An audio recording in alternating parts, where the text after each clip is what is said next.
तो last video में आप सभी ने देखा था हाई चैन ने एलेक्सर और ड्रैगन पेंटिंग को फेंग हांग के हवाले कर दिया था। उसके बाद फेंग हांग बहुत ज्यादा मेहनत करता है और अपने 5 लेवल क्लियर करता है और इसके बारे में प्रिंसेस को पता चलता है तो प्रिंसेस फैसला करती है कि वो भी उनके साथ माउंटेन पे जाएगा। अब आगे लेकिन जब वो उस माउंटेन पर पहुंचते हैं तो उस जगह के कुछ डिसाइपल्स उन सर्वेंट्स को परेशान करने लगते हैं। साथ ही वो सभी लोग क्रेन्स के ऊपर बैठे हुए थे। इस कारण फेंग हांग के साथ वाला घोड़ा जो प्रिंसेस का है वो थोड़ा घबरा जाता है और आसपास भागने लगता है, लेकिन वो डिसाइपल्स क्रेन्स के थ्रू उसे लात मारकर दूर फेंक देते हैं।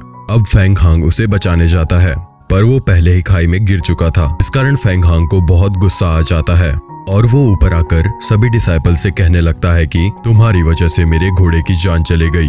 पर इस सब से उन डिसाइपल्स को कोई फर्क नहीं पड़ रहा था, बल्कि वो अब फेंग हांग को ही परेशान करने लगते हैं। लेकिन तभी वहाँ सिंग जुई आ जाती है और उन्हें ये बात बिल्कुल पसंद नहीं आती कि कोई उनके आदमियों को परेशान करे, इसलिए वो एक एक करके उन सभी डिसाइपल्स को मारने लगती है।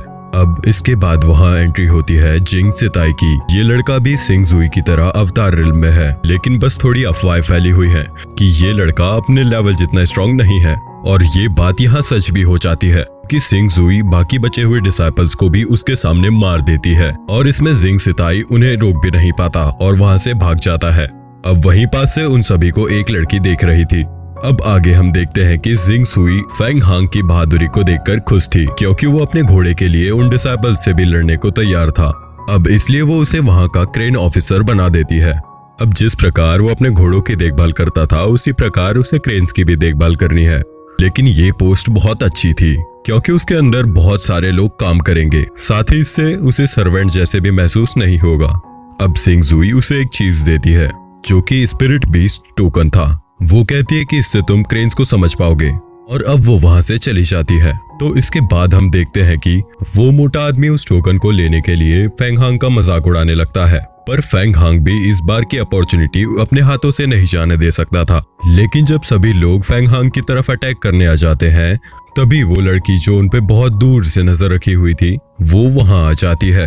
अब वैसे तो वो बहुत क्यूट होने के साथ साथ बहुत स्ट्रांग थी, पर फिर भी ये बात अपने हीरो फेंग हांग को तो नहीं पता थी, इसलिए वो उस लड़की को प्रोटेक्ट करने के लिए आगे आ जाता है और उसे पीछे रहने को ही कहता है। अब वहाँ पर फाइट स्टार्ट होती है, लेकिन हमें पता है हमारा hero Feng Hong 5th level पर पहुंच चुका है, इसलिए उसे हराना उनकी बस की बात नहीं। साथ ही अब फेंग हांग उस मोटे आदमी का मजाक उड़ाता है और उन सभी डिसाइपल से कहता है कि अब तुम मेरी बात मानोगे। वो लोग आगे बढ़ने लगते हैं, लेकिन फेंग हांग अभी वहीं रुका था क्योंकि वो लड़की उसका नाम पूछती है। साथ ही फेंग हांग भी उससे उसका नाम पूछता है। तब उसे पता चलता है कि वो लड़की तो एक दूसरे माउंटेन की प्रिंसेस है और उनका नाम है प्रिंसेस सियाओ। अब वो प्रिंसेस से पूछता है कि आपके साथ कोई गार्ड या फिर गाड़ी नहीं आई, तो सियाओ कहती है कि मुझे उन सब की क्या जरूरत, मैं तो खुद का ख्याल खुद ही रख सकती हूँ। अब इसके बाद वो फेंग हांग को इस 20 टोकन के बारे में बताने लगती है। वो उससे कहती है कि तुम्हें वहाँ पर पहुंचकर इस टोकन पर अपने ब्लड की एक ड्रॉप डालनी होगी जिससे तुम इसका सही यूज कर पाओगे। अब इसके बाद वो वहाँ से चली जाती है, पर फेंग हांग के मन में यही चल रहा था कि प्रिंसेस इतनी अच्छी भी हो सकती हैं।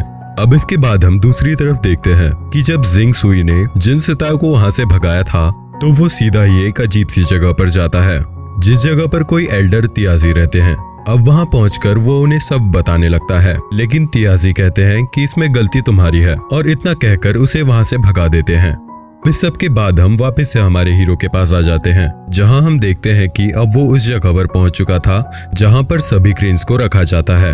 अब बैरियर के अंदर जाकर उसके सामने एक क्रेन आती है, लेकिन उसे याद आता है कि सियाओ ने उसे उस 20 टोकन पर अपने ब्लड की एक बूंद डालने को कहा था। अब जैसे ही वो उस टोकन पर ब्लड की एक बूंद डालता है तो अचानक उसे एक आवाज सुनाई पड़ती है। वो आवाज किसी और की नहीं बल्कि वहीं खड़ी उस क्रेन की थी। अब धीरे धीरे हमारे हीरो और उस क्रेन के बीच फ्रेंडशिप हो जाती है, जिसके बाद वो क्रेन कहती है कि हम सबको बाहर घूमने जाना है, हम यहाँ बोर हो रहे हैं। तो अब फेंग हांग उनकी बात मानकर उन सभी को जाने देता है और अपने 20 टोकन से आसपास बने प्रोटेक्शन बैरियर को हटा देता है।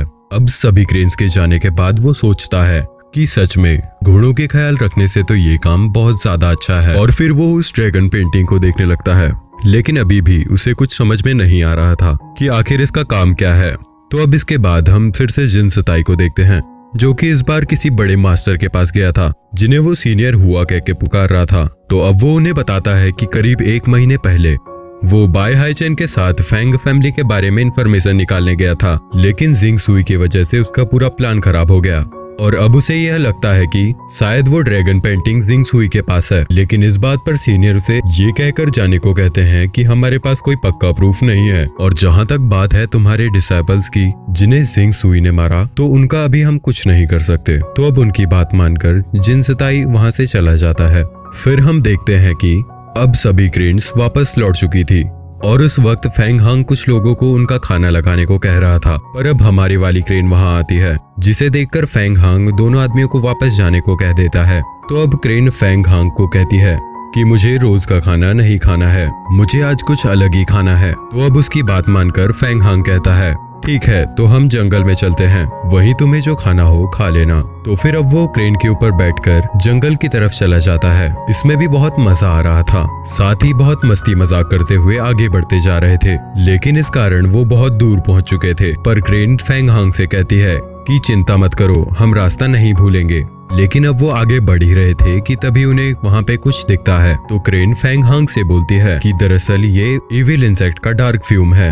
अब वो दोनों वहाँ से तुरंत ही पूरी स्पीड में भागने लगते हैं, लेकिन जो आदमी उस डार्क फ्यूम को कंट्रोल कर रहा था वो उन्हें देख लेता है और अपना डार्क फ्यूम उनकी तरफ फेंक देता है। अब क्रेन पूरी कोशिश करती है, लेकिन फ्यूम की स्पीड ज्यादा तेज थी, इस कारण वो बच नहीं पाते और क्रेन बेहोश हो जाती है। पर अब इसके बाद फैंग हांग के पास जो ड्रैगन पेंटिंग थी वो अब ग्लो करने लगती है और इसकी वजह से वो फ्यूम अपने आप ही वापस लौट जाता है। और फिर फैंग हांग क्रेन को होश में लाकर वहां से पूरी स्पीड में भागते हैं। साथ ही रास्ते में वो उसे इस सब के बारे में किसी को भी बताने से मना कर देता है। फिर हम देखते हैं कि वो आदमी सोच रहा था कि उसका डार्क फ्यूम खाली हाथ ही वापस क्यों आ गया। तभी वहाँ जिन सिताई आ जाता है और उन दोनों में फाइट स्टार्ट हो जाती है। वैसे तो वो आदमी जिन सिताई से ज्यादा लेवल पर नहीं था, लेकिन फिर भी वो ज्यादा स्ट्रॉन्ग था। इस कारण हमें पता चलता है कि जिन सिताई इतना स्ट्रॉन्ग कभी हो ही नहीं पाया, क्योंकि उसके फादर ने 5 साल पहले उस पे एक एलेक्सर का यूज किया था, जिससे वो बिना ज्यादा मेहनत किए ही यहाँ तक आ गया। अब हमें पता चलता है कि सिताई ने ही उस आदमी को वहाँ पर बुलाया था। वो उसे बताता है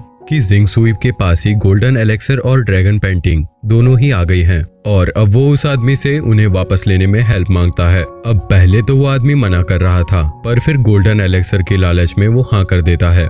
अब इस सब के बाद हम देखते हैं कि फैंग हांग अब वापस आ चुका था। साथ ही सिहायो उसे हवा में ही देख लेती है और उसका पीछा करने लगती है। वैसे जब फैंग हांग डार्क फ्यूम में फंसा हुआ था तब उसने देखा था कि उसके पास जो ड्रैगन पेंटिंग है वो ग्लो कर रही है। अब इस कारण वो एक जगह पर बैठकर उस पेंटिंग को देखने लगता है, मगर अब उस पेंटिंग में एक बीस्ट आ गया था जो कि उस डार्क फ्यूम के कारण आया था। अब वो सोच रहा था कि ये पेंटिंग भले ही कुछ काम नहीं करती, पर इसने मेरी जान बचा ली।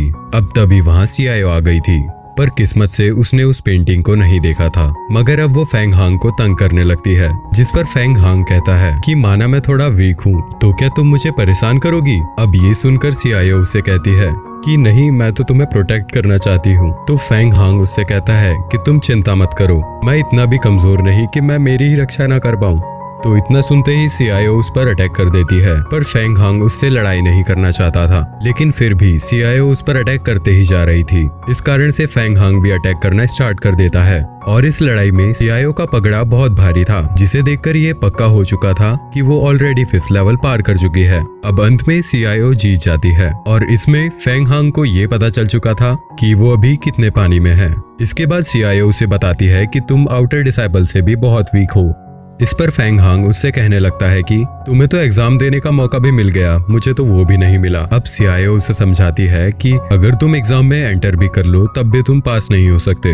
तो चलिए अब हम ये सब समझते हैं। देखिए, किसी भी बड़े डोजो में एंट्री लेने के लिए पहले से स्ट्रांग होना बहुत जरूरी होता है। वैसे ये हर डोजो में नहीं होता, क्योंकि ये एक बहुत बड़ा डोजो है, इस कारण यहाँ एग्जाम देनी है, जिसे पास करने वाला आउटर डिसाइपल बनता है। उसके बाद इनर डिसाइपल स्टेज आती है और लास्ट में ऑथेंटिक डिसाइपल। वैसे तो इनके भी ग्रेड होते हैं, पर ये बहुत बहुत आगे की चीज है।